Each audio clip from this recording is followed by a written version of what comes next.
Você está escutando o Cealicast, um espaço de debate sobre alfabetização, leitura e escrita.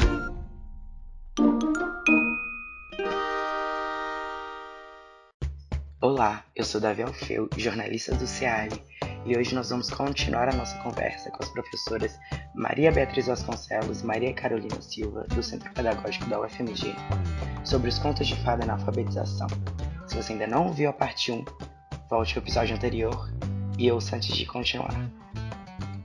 E assim, nesse mesmo viés, de novas perspectivas, nesse contexto, no artigo sobre os contos de fada na alfabetização, vocês declaram que os contos de fadas são tradicionalmente pouco multiculturais e apresentam, na maior parte das histórias, o imperativo da heteronormatividade da branquitude.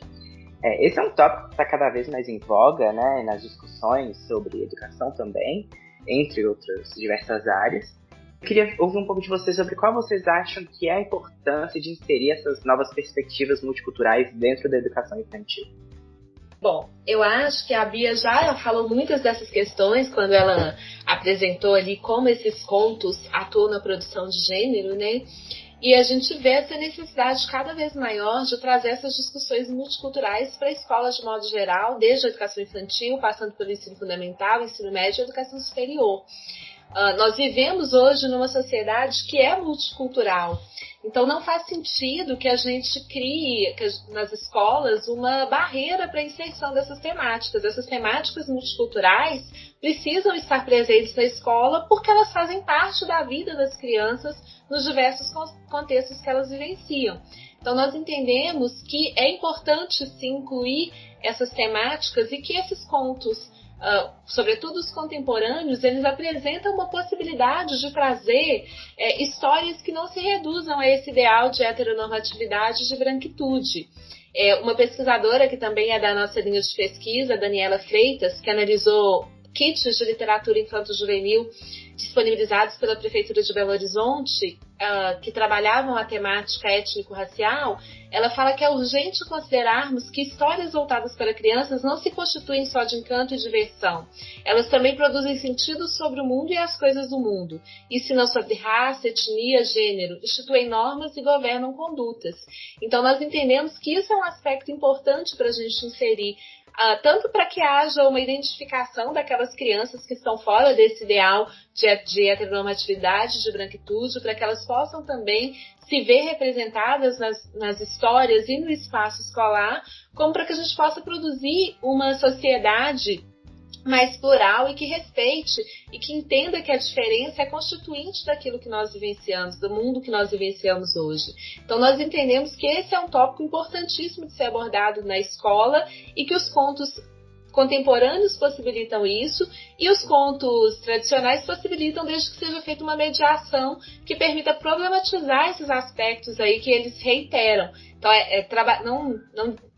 não é necessário que se exclua do contexto escolar esses contos tradicionais, mas se eles forem apresentados, que eles sejam apresentados de maneira a problematizar esses padrões, já que hoje eles não fazem sentido dentro da sociedade que a gente vivencia. Nós entendemos que para produzir uma sociedade multicultural é importante incluir esses diferentes contos, esses diferentes aspectos, esses diferentes marcadores sociais na escola, desde a educação infantil até o ensino superior.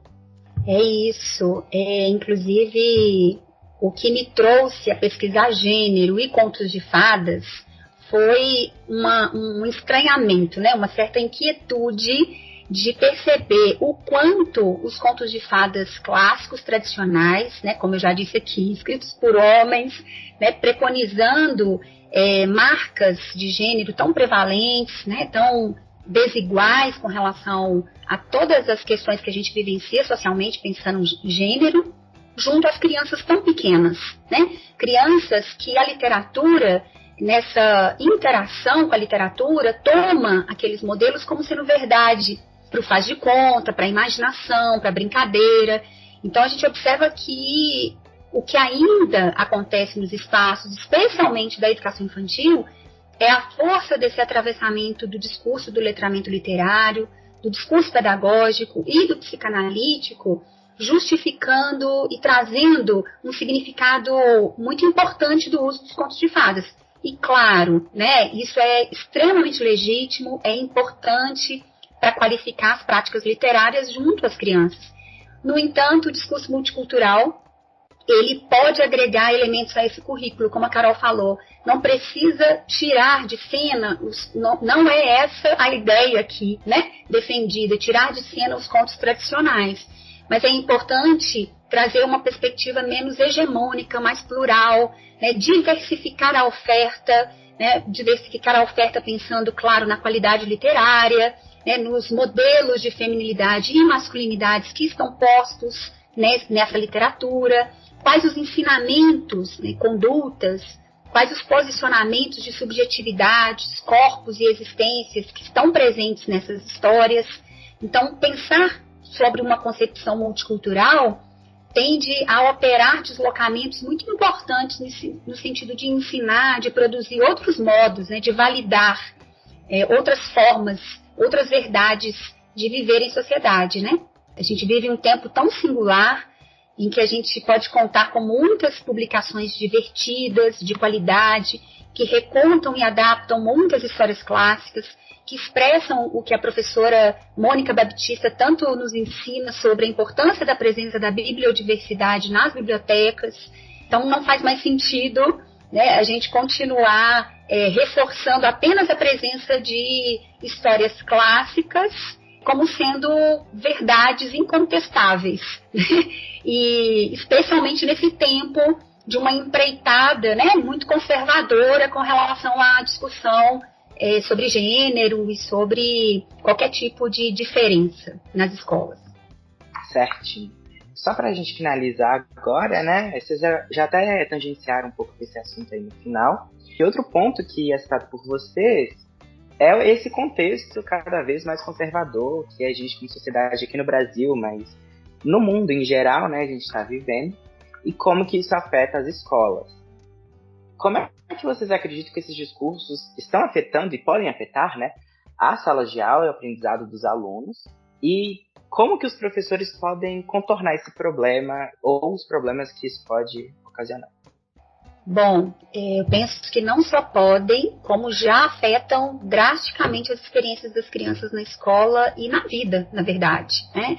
Existem publicações de revistas inclusive não acadêmicas, mas revistas no campo da educação, noticiando, por exemplo, a dificuldade de um menino, né, um corpo considerado menino na educação infantil, querer usar um vestido de princesa num faz de conta, né?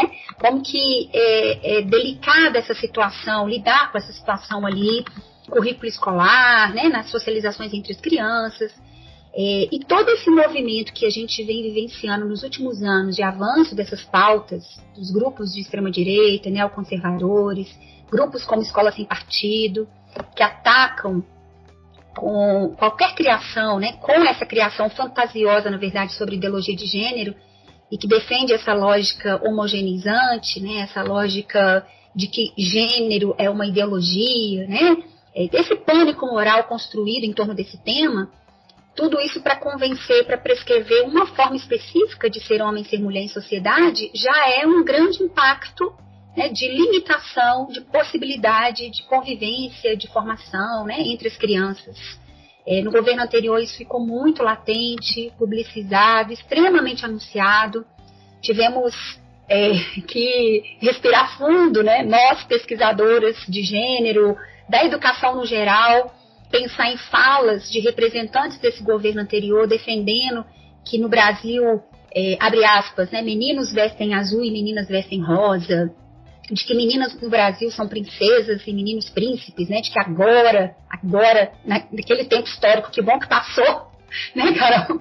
Que bom que já passou o governo anterior pensando nisso, assim, de autorizar essa cisão, né, autorizar essa prescrição dessa referência de feminilidade e masculinidade que tanto traz determinadas violências para os corpos, né? Tanto de meninos quanto meninas.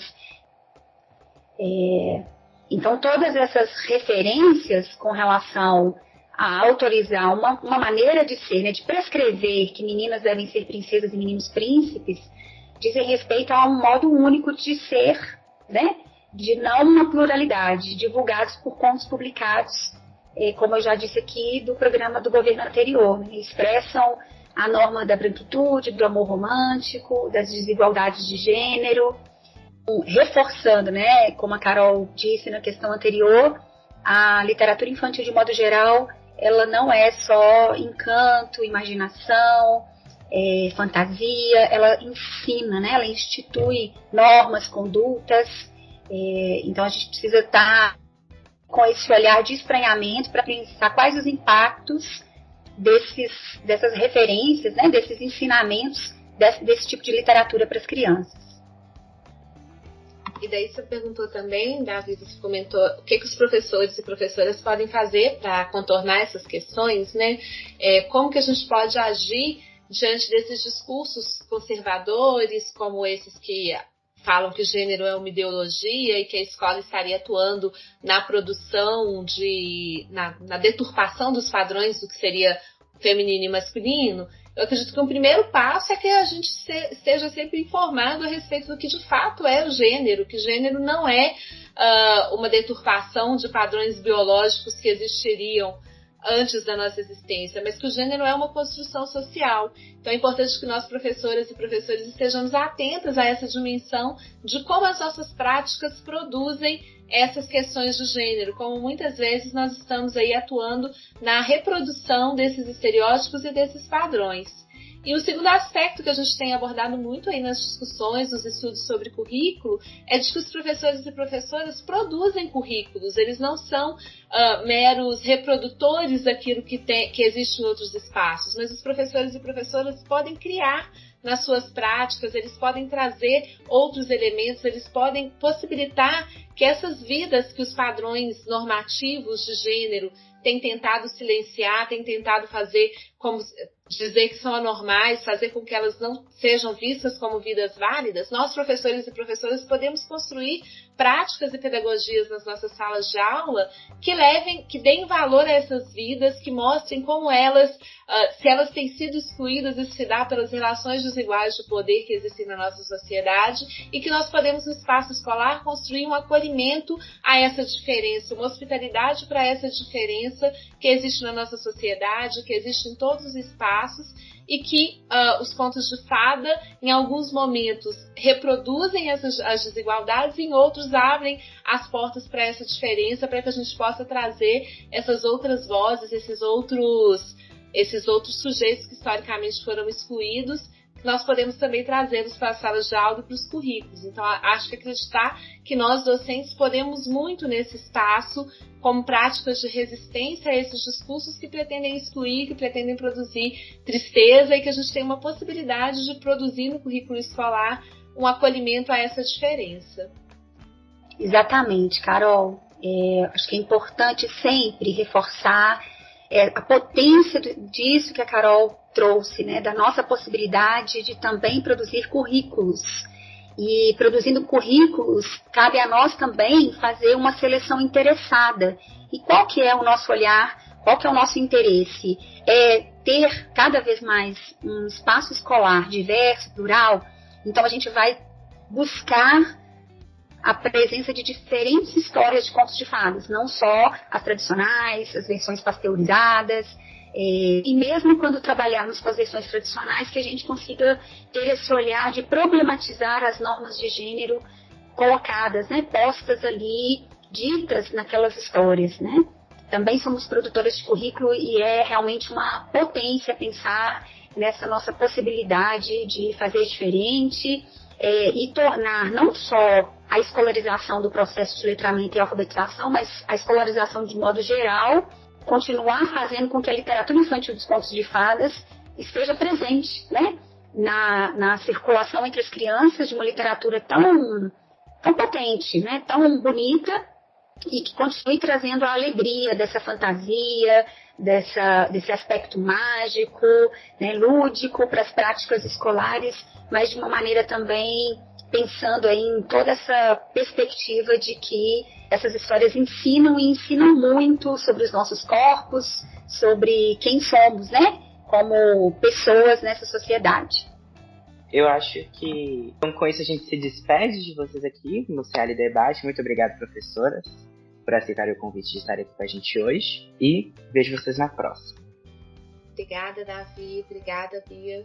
Obrigada, Davi, pela oportunidade de estar aqui nesse espaço tão importante e formativo para nós também, professoras, né? Estou sempre reservando um tempinho todos os meses para escutar o CealiCast, então uma alegria, um prazer imenso estar aqui também compartilhando um pouquinho das nossas pesquisas. Obrigada, Carol, mais uma vez, por estar aqui conosco.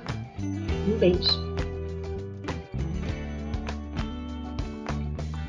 Este foi o CealiCast. Você pode nos escutar no Spotify e no YouTube. Se quiser, você pode enviar sugestões de temas e perguntas para o nosso e-mail cealicast@gmail.com.